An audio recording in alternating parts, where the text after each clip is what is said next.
वसंत ऋतु सुंदरपुर गांव में बहुत ही धीरे धीरे आई, जैसे किसी की प्यारी मुस्कान।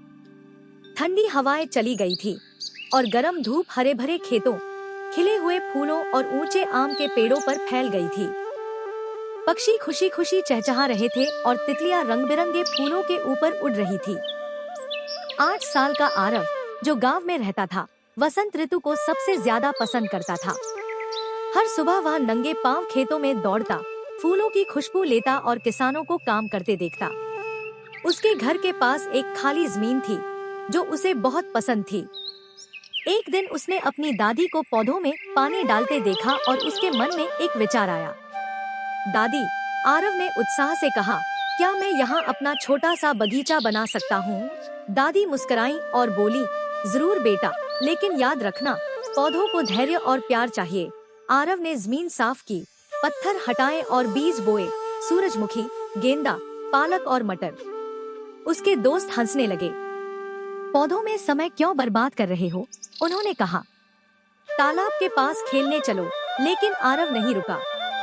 वह रोज सुबह मिट्टी में पानी डालता, बीजों से प्यार से बात करता और बकरियों से पौधों को बचाता। कुछ ही दिनों में छोटे छोटे हरे पौधे निकल आए। आरव की आंखें खुशी से चमक उठी। जल्द ही गांव और भी सुंदर हो गया। पीले गेंदा खिले, सूरजमुखी ऊंचे हो गए और हरी सब्जियां ताजी ताजी उगाई। तितलियां और मधुमक्खियां रोज आरव के बगीचे में आने लगी। एक दोपहर सुंदरपुर में तेज आंधी आ गई।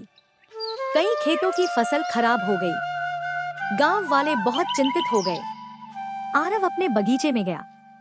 कुछ पत्ते जरूर गिरे थे, लेकिन उसके पौधे सुरक्षित थे क्योंकि उसने चारों ओर मिट्टी की छोटी दीवार बना रखी थी। गांव वाले आरव के बगीचे को देखने आए। उसकी उगी हुई सब्जियां सबके साथ बांटी गईं। आरव ने बुजुर्गों को मटर दी और बच्चों को फूल। गांव के मुखिया ने कहा, आरव, तुमने हमें बहुत बड़ी सीख दी है। आरव मुस्कुराया और बोला, वसंत हमें सुंदरता और भोजन देता है, लेकिन हमें उसकी देखभाल करनी चाहिए। उस साल के बाद सुंदरपुर में सामूहिक बगीचा बनाया गया। हर वसंत में पूरा गांव आशा और खुशी से खिल उठता। कहानी की सीख धैर्य, मेहनत और प्रकृति से प्रेम करने से सुख और समृद्धि मिलती है।